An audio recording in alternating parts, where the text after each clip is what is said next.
We are back for another very fun conversation today, a classical conversation with Benjamin Grosvenor. I'm Mary Claire Murphy, and we are here to talk about his new album of Schumann and Brahms music coming out in just a few weeks, actually. So that'll be very exciting to hear about. But first, let me say hey and welcome to our guest, Benjamin. Thanks for joining me. Well, thanks for having me. So you are quite the piano prodigy. You have so much experience beyond your years. I would love to hear about how this all started for you. And so when did you first start playing piano and what made you want to stick with it? So I started when I was 5, and my mother's a piano teacher, so she was my first teacher. And I wasn't particularly interested then. At some point, some friends at school started playing, and I was afraid they'd get better than me. So I was. Some Uh, healthy competition there. exactly. Well, I mean, it was helpful because it meant I put a little bit more work in, and then very soon I could play real pieces of music, beyond tutor book stuff. And as soon as that happened, I was like, oh, I love this. So, Right. as soon as I was able to play Mozart and Chopin and so on, I realized that it was something I really enjoyed. And it went from there, really. When I started performing, it sort of clicked that this is something I could do for a career. Hmm. And then I just kept down that road. Wonderful. Well, you mentioned Chopin, and I've heard you play a lot of Chopin music in your performances. Do you feel like that music holds a special place in your heart? Tell me more about your experience with Chopin. He was my favorite composer when I was, it was my first love at the piano, shall we say. Mhm. There's a lot of intimate pieces that the young pianist can play, and I was immediately captivated by the melodies and his Mhm. gifts for harmony and just the whole atmosphere of it. And the way that he wrote for the piano. I mean, I don't know, I probably couldn't vocalize all this at that age, but it just, Sure. yeah, I just liked it. And he's been a central piece of my repertoire. And I think it's it's maybe quite a natural thing to, having had a love for Chopin, to end up with a love also for Schumann, because Hmm. they actually have a lot in common, even though um, whereas Schumann admired Chopin and revered him, the feeling wasn't exactly mutual. Interesting. So this album, transitioning from Chopin to Schumann, it's music by Robert and Clara Schumann and Johannes Brahms. Could you give us a little context about more about who these composers are? And I know they have kind of an interesting dynamic relationship with each other. So just set the stage for us. Who are these people and what do they mean to each other? So, I mean, let's start with Clara Schumann. I mean, she was a piano prodigy, basically, and she became one of the foremost virtuosos of her era. I mean, she was a composer as well, but she was a pianist who had a concert career that lasted 61 years. And Schumann came into contact with her when he came to learn with her father, who was a teacher, piano teacher, and then knew her from when she was a young age, and they had this, gradually blossoming romance. They wanted to be married, but for a few years, her father wouldn't permit it, so it was a very difficult time for them. Hmm. They eventually got married, and and then some years later, a young man called Johannes Brahms knocked on their door and came into their lives. And at that point, Schumann was a revered figure, not just for his music, but also for his critical output. He wrote for journals and so on, and became a mentor for Brahms. But then Schumann had psychological issues, and a few years later, he attempted suicide and ended up in an asylum. Hmm. And whereas Clara wasn't permitted to visit him, Brahms was. And so they had a relationship that continued into his years in this asylum. And then after Schumann passed away, Brahms and Clara, had an intimate relationship that, you know, not necessarily romantic. I mean, there's lots of questions about this, but basically, they were incredibly close, and Clara remained a mentor for Brahms until the end of Hmm. their lives. So this album has you know, there's so many ways to combine the music of these composers because it is also interconnected, really. But this album tells some kind of story in that you have Kreisleriana written by young Schumann. You know, he wanted to dedicate it to Clara, but they weren't married yet, and worried the father wouldn't approve, so it dedicated to Chopin instead. And then at the end, you have Opus 117 of Brahms, which is Brahms as an old man, retired, writing this most intimate music for solo piano and doing it as a kind of dialogue with Clara. She was the first person he sent the pieces to. So it's a story of three very interconnected lives and three extraordinary musical figures.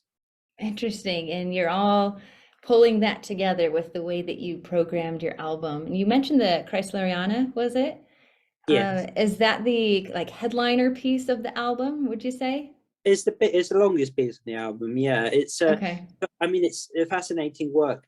Schumann loved the works of E.T.A. Hoffmann, writer, and he had created this character, Johannes Kreisler, who was a kind of romanticized idea of a tortured artistic soul, someone who felt very understood, who revered Bach and Beethoven and hated the music of the time and Philistines in art, and who was prone to mood swings and flights of fancy, and as someone with whom Schumann really identified. I think he saw a lot of himself in that, and wrote this work inspired by this character and the novels of E.T.A. Hoffmann. And so it's a work that is a work of extremes, incredible energy and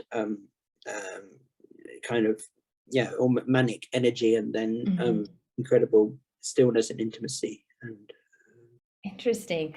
I had read that Clara herself was not the biggest fan of that piece. What was her reaction to it? so she said it frightened her. She was frightened that this was the man that she might marry. Like, you're identifying with all of this? Oh no. Well, I mean, it's a work of extremes. It's just so, it's so much of everything in it, and I think it was probably a hard piece for people to comprehend at the time, the way that it's structured, a very unusual way that it's structured, and then some of the things that he does in it. I mean, even though I think she did admire the piece, but she would only play certain movements of it in public, and Liszt was the same. So I think they thought that it was a piece that the audience would find difficult to comprehend. But yeah, I mean, he wrote it in a few days, basically, maybe spanning a week or two, but it was written amid a burst of inspiration. And when he wrote lots of other pieces as well, and it's that kind of energy is there on the page. Okay. And how did you fill out the rest of the album? What else is on there? So there's a romance by Robert Schumann, his Opus 28 number 2, and this was one of the first pieces to be dedicated to Clara after their marriage. She said, "As my bride, you have to dedicate something to me," and I can think of nothing so lovely as these romances, particularly the second one, which is this love duet between the thumbs of each hand. There's a melody which is in thirds, and each hand has one part of that in duet with each other, and it remained a favorite piece of hers throughout her life, and she requested it on her deathbed. I think it was probably the last piece of music that she heard. So it's an incredibly significant piece in that way. There's a work called Blumenstück, flower piece, and it was written around the same time as Kreisleriana. It's a sister piece to the Arabesque, which is probably more famous, but Blumenstück is also really beautiful. And this was a kind of response to Clara's suggestion that he write pieces that are more easy for the audience to understand. Okay. Pieces that are not too long, that have descriptive titles, but not like going into the worlds of kind of esoteric literary references and so on. So it's a piece that's quite is easy to listen to, and quite lyrical, beautiful, but it is, Schumann can never be boring, and in its construction is completely fascinating, because it's like he called it, I think, a set of variations on no theme, but it's kind of a set of variations on two themes, you could say. Mm-hmm. And it's completely unique, even though it was just his attempt to write something that was for, shall we say, popular consumption. He still couldn't do it in a way that wasn't fascinating. Oh my goodness. And you also have a piece on there called Abendlied. Am I saying that right? Yeah, so that's Abendlied. So, and you arranged that one yourself. so it's a work for four hands, and for piano duet, and I arranged it for two hands, which it doesn't take a lot, to be honest. It's just a bar or two you have to change a little bit, but basically it's almost just a straight transcription of the four-hand work, and it's just an extraordinary intimate piece. I couldn't find much information about these duets and whether Robert would play them with Clara, but you can imagine that maybe he did. Yeah. And this one it's really very profound. It's like a prayer, really. It's just profoundly intimate and lyrical. And you can imagine that maybe they might have played it together, but I just think it's the most gloriously tender and moving piece. But also in the middle there are the substantial part of the album, and these two sets of variations, and there's a set of variations by Robert on a theme by Clara, and a set of variations by Clara on a theme by Robert. So, and they were both published in the same year, which happened to be the year that Brahms walked into their life.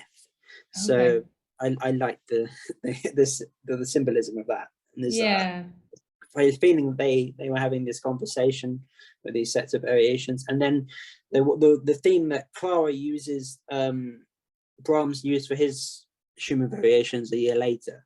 So again, everything between them somehow feels interconnected. Yeah, for sure. Hearing you speak, it sounds like everything is kind of centered on this theme of exchanging their duets and just kind of relating and playing together. So that's really interesting. We're excited to hear it. This is music from, the 1800s. Here we are in 2023. What is it about this music that still speaks to us? Even, as old as it is, it still speaks to us. What is it about it? I mean, they're expressing things that are common to all of us and that we all can relate to. I think the tender kind of longing of some of the lyrical movements of Kreisleriana, these intimate expressions of love and of and also a bit of grief and torment, doubt. It's just there. It's just so much humanity in this music, which is something that is timeless and is always going to be current. For sure. Well, Benjamin, it's been wonderful getting a little bit of that inside scoop on your new album, and also the cast of characters therein, Robert and Clara Schumann and Johannes Brahms. Such a tremendous accomplishment, and I just really appreciate your time today. Thanks. I'm Mary Claire Murphy, and this is Classical Conversations.